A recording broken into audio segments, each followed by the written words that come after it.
What's that in the sky? It's a bird.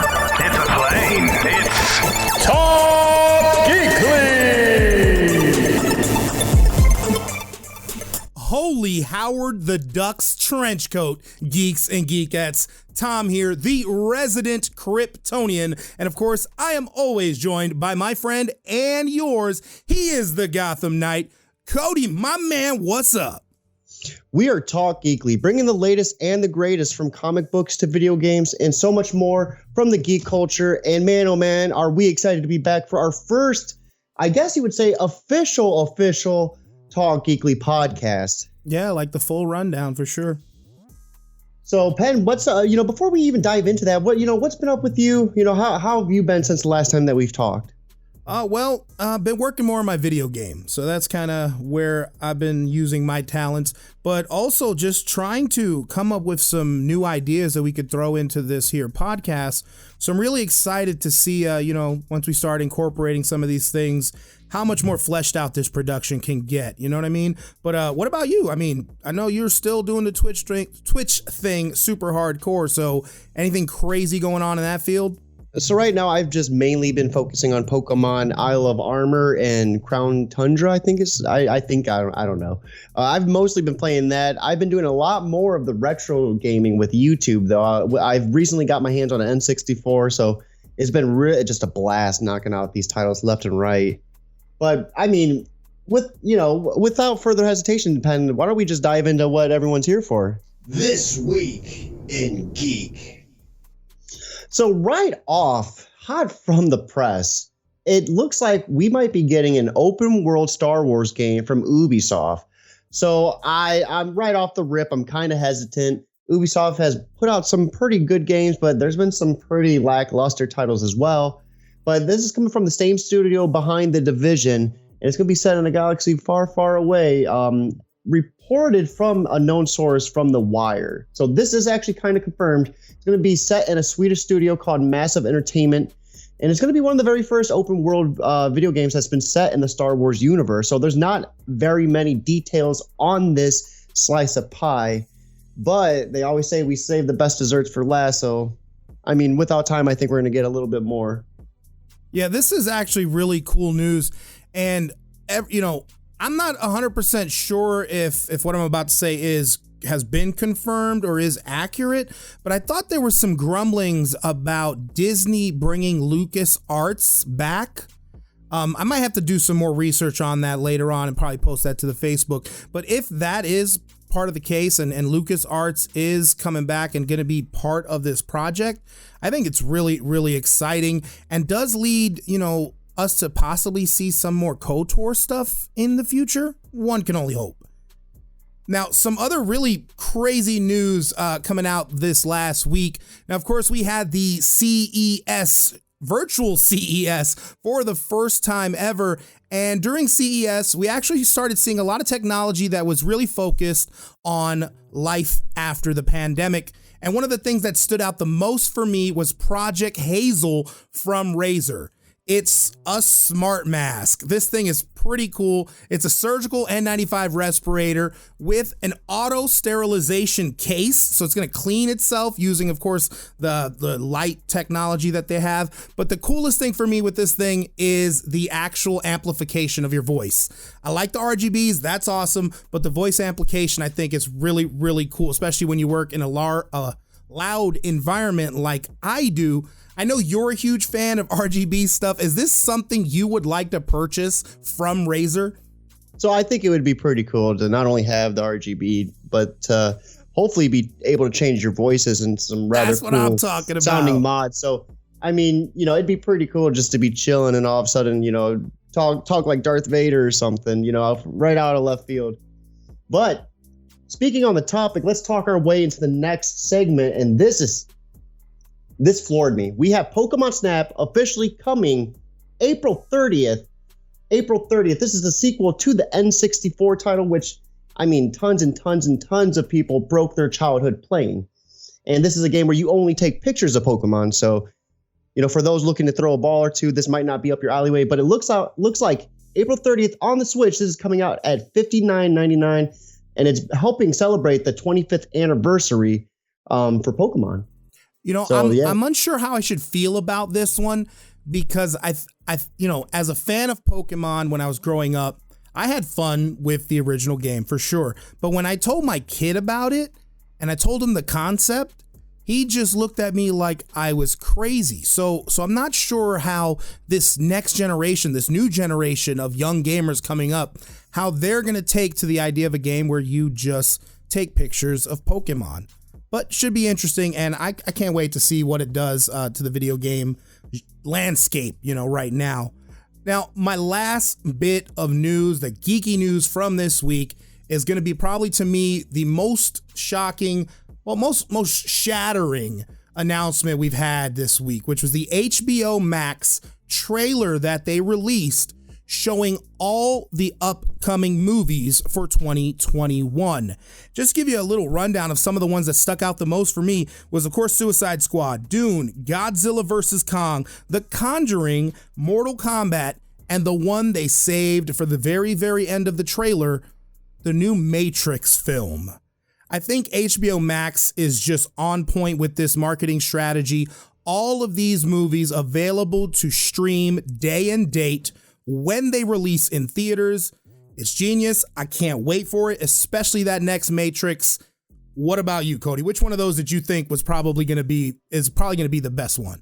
So I'm stoked for the Matrix. I'm not going to lie. The Conjuring is definitely going to be, something worthwhile watching. But I think it is something to note that this is pretty effective strategy. Netflix is announcing, I think they're dropping a movie every week or something every week or every month. It's every week. Yeah. So yeah, other streaming services are going to have to pull out some heavy hitters. So it sounds like this one's coming right out the corner swinging.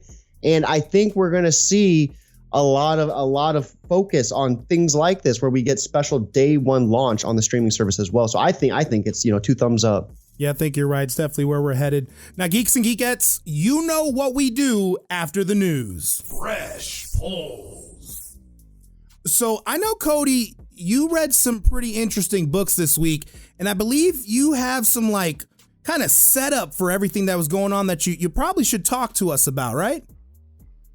So a big thing to remember with Future State is this is set just a few years after the events of the Metal, which kind of just broke apart the DC universe. There's going to be several different timelines, and this is going to be diving into the future we're looking even into 82,020. It is beyond wild.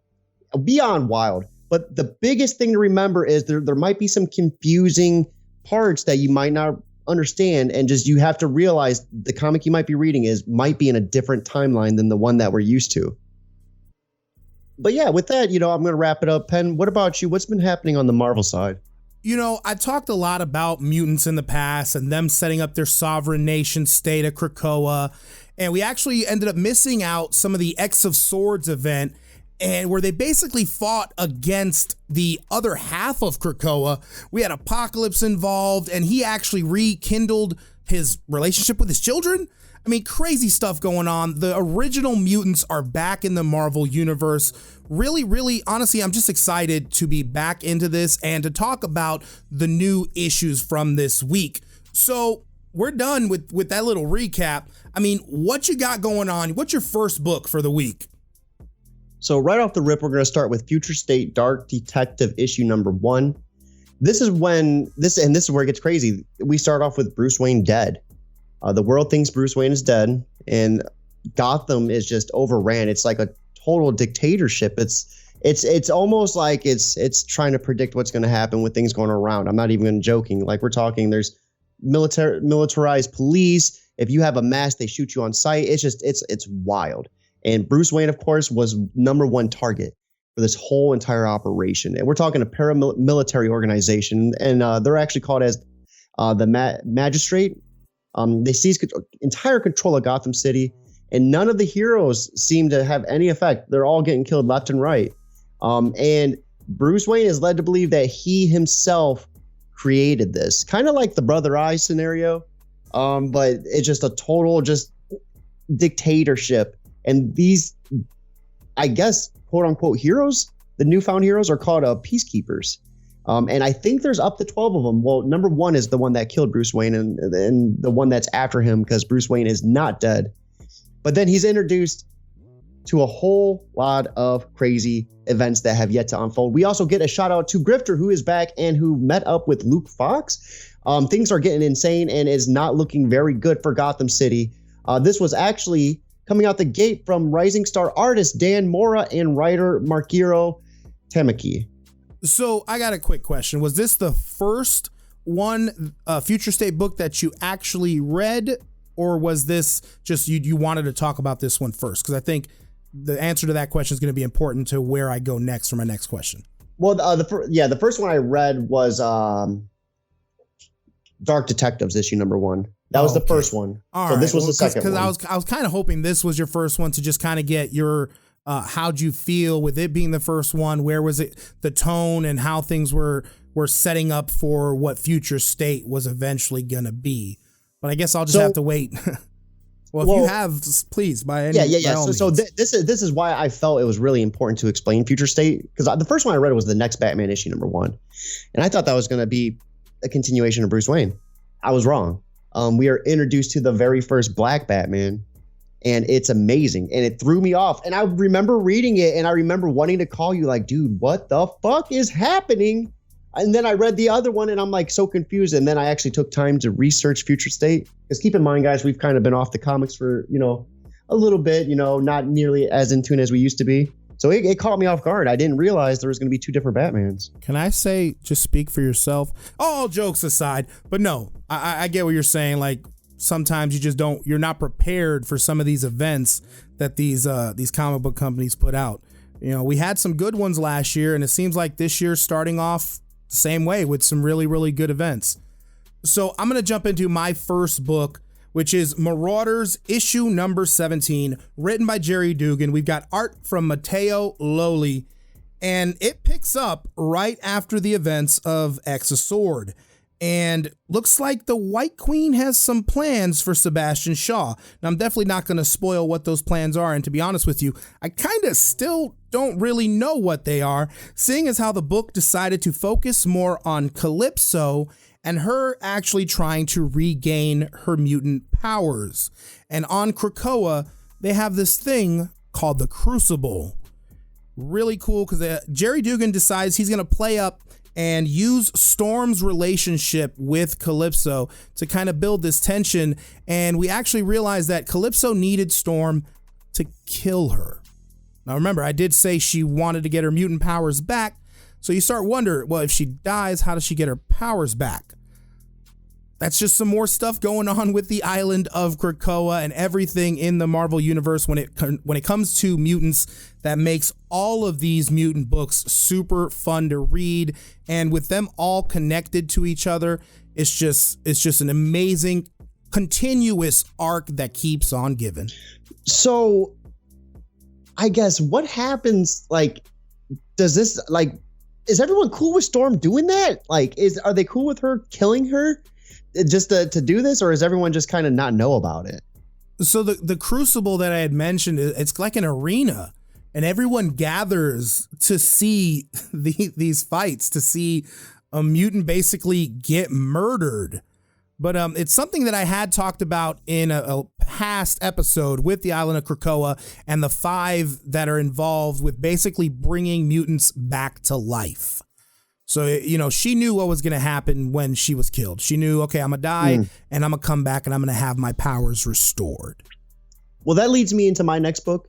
And this one is kind of a little bit of a longer one. It was an $8 book. It was Future State, The Next Batman, issue number 1. We already talked about it a little bit. Now, this book gave us, it felt like 3 mini stories in one. The first one, we get a little bit more of a breakdown of the tragedy of A-Day and how the mayor allowed the magistrate to just take over. We get a little bit more of an introduction to them on that side compared to the Dark Detective. And that's where we meet a little bit more of the Peacekeepers and just how insane they are. We are introduced to Batman, but this Batman's a brand new Batman.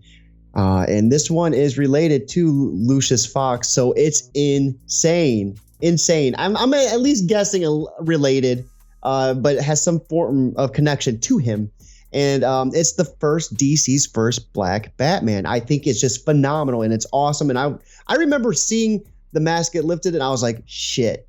Then we get introduced to the Outsiders and it looks like things are not looking very well for him. Black Lightning is nowhere to be found. That's because he's lightning himself. I know it's crazy, but he's like just this walking mass of electricity and he has no like human body. It's just a walking mass. It's wild. Now, this was actually, and it's kind of weird too, because the Outsiders, Batman, they all had different writers. This was taken over by Ken Christensen and has art done by Summit Kumar. And we're just going to add at the very end, we see the Arkham Knights and we see Arkham Asylum. All the villains break out and they all form this new crusade with the Arkham Knight at the helm. If you remember Dark Detective, Arkham Knight was a fucking beast, dude. This is going to be wild. Okay, so on the topic of this new Batman, I know it's only one book, so it's not necessarily going to be easy to really give a full-on fleshed out opinion, but does this guy feel like he's right for the cape and cowl? Or, I mean, first off, is there a cape and cowl? I haven't even seen what the character looks like, but does he feel like Batman? So I thought it was one of the the Robins, how sometimes a Robin will take the helm of Batman, usually Nightwing. I was surprised he had the cowl, he had the cape, he looked pretty much on part.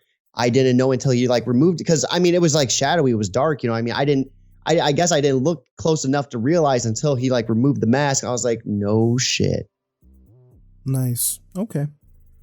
Well, my second book this week kind of touches bases. It touches a little bit of everything, honestly. So it's Sword issue number 2. And this was written by Al Ewing and art from Valeria Sheety. Now, of course, Marvel's got that whole King in Black event happening right now. And this does tie into that, with the world basically covered in a dome of what looks like symbiote goo. There's no way out. There's no way in, except for the mutants stationed on Sword. So they, of course, are trying to basically teleport, which they have the ability using the Krakoa gates, to Krakoa to help in the fight against Null. Or at least that's what we're led to believe at first. Now, Brand, who is in charge of Sword, actually has a little different of a plan, and we learn all she's looking to do is protect the 5. So basically the plan is get the 5 off the planet, and we will always be able to repopulate the mutant species.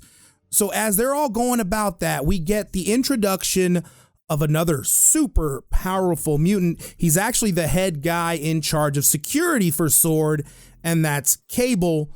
The only difference is this is a venomized Cable, and they leave us at the edge of our seats waiting to see what's going to happen next, hopefully in Sword number 2, but I have a feeling we're going to have to read a different book to find the conclusion to that one, but still really good. Marvel firing on all cylinders.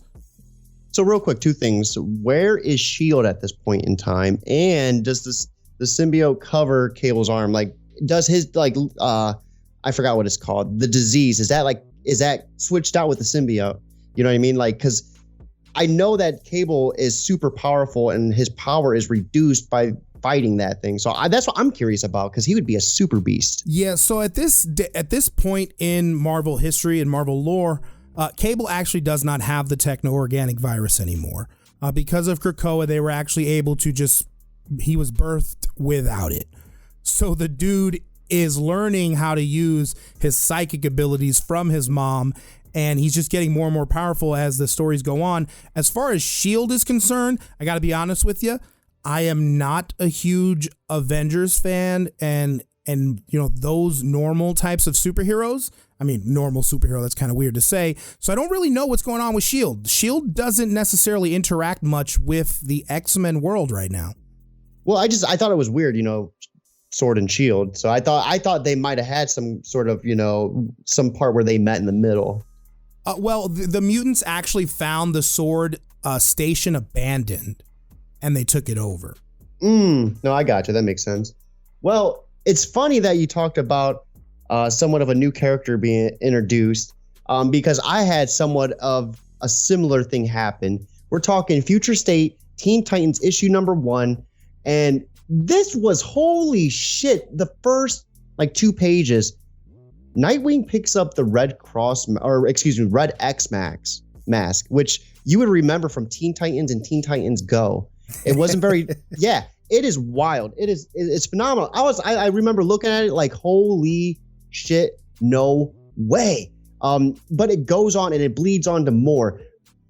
So this starts off with Nightwing and Arrow, and they're going through the destruction of the tower that the Teen Titans use as their headquarters. Basically, they're rummaging, they're picking, and they find something. They stumble across this. It's like a relic. Then we go to Starfire, and this is where it gets crazy. Cyborg and Beast Boy are one, and I'm not exactly sure what happened, but they somehow got combined. Could they go by Cybeast, or maybe that was just some sort of nickname? I like that name. It's literally just think Cyborg, but without the human part. Just replace it with Beast Boy, and I think they're trying to figure out how to get these two disconnect. I have no idea, dude. It was wild because they're both talking at the same time, and they've always had that friendship. So it was something where I thought it was kind of spot on. But then we see Raven, and she's fighting this Cyberus type of dragon. And then we come to find out it was all in her head. She was just training for this future fight. And this is where it bleeds into Shazam, which is, I guess, 10 years into the future line. So I'm not exactly sure if this is the start of his story too, or if this is a little bit of information that's going to bleed into his arc. Because his story doesn't start until, I think, 2030, 2040. So that's a part of the story where I got a little bit confused. But things are getting insane, and it's building up. Teen Titan has this ragtag clan, and it's filled with all these insane looking heroes. It looked like we had some renegade looking Batwoman.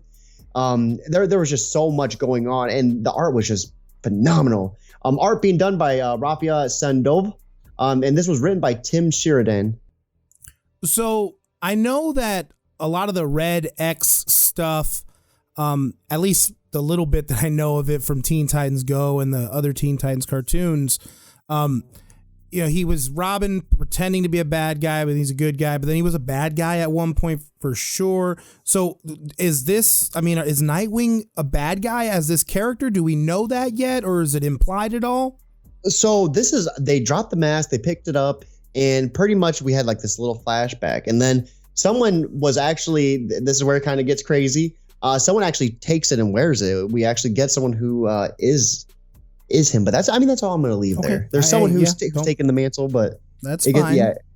It gets wild, dude. It's definitely, I would say this was probably my top read. It was just wild. Okay, well, with you talking about this being your top read, I'm actually going to talk about my top read for the week, and it was not an X-Men book or a mutant book.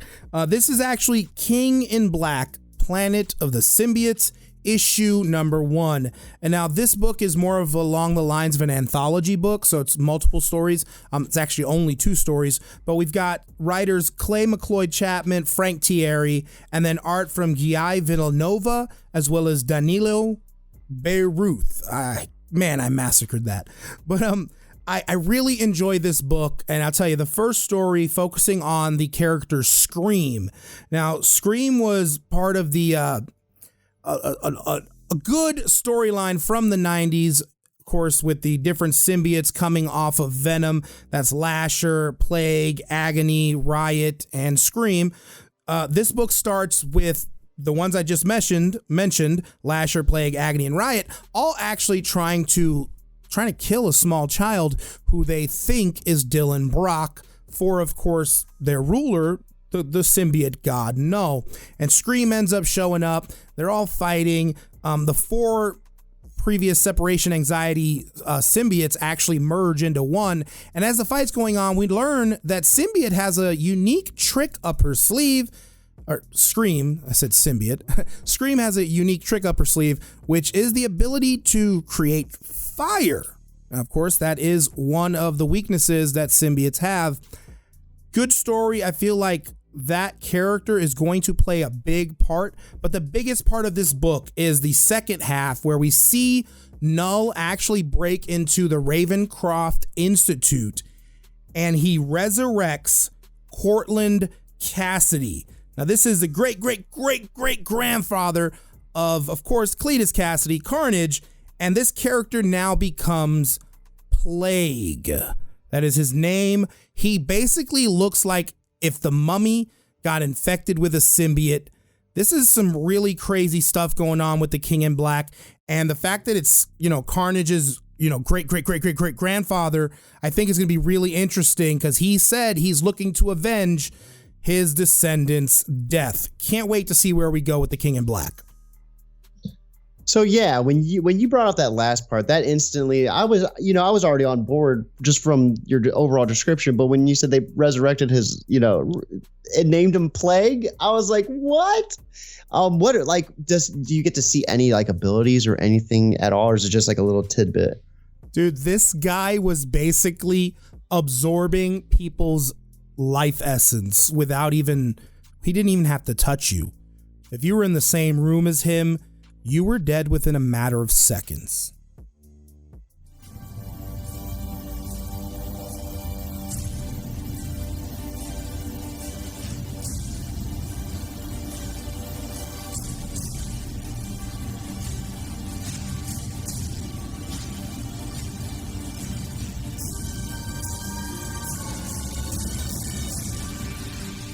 All right, so the big topic for this week's show is going to actually be WandaVision. Tom and myself had the opportunity to sit down and watch not only episode 1, but episode 2.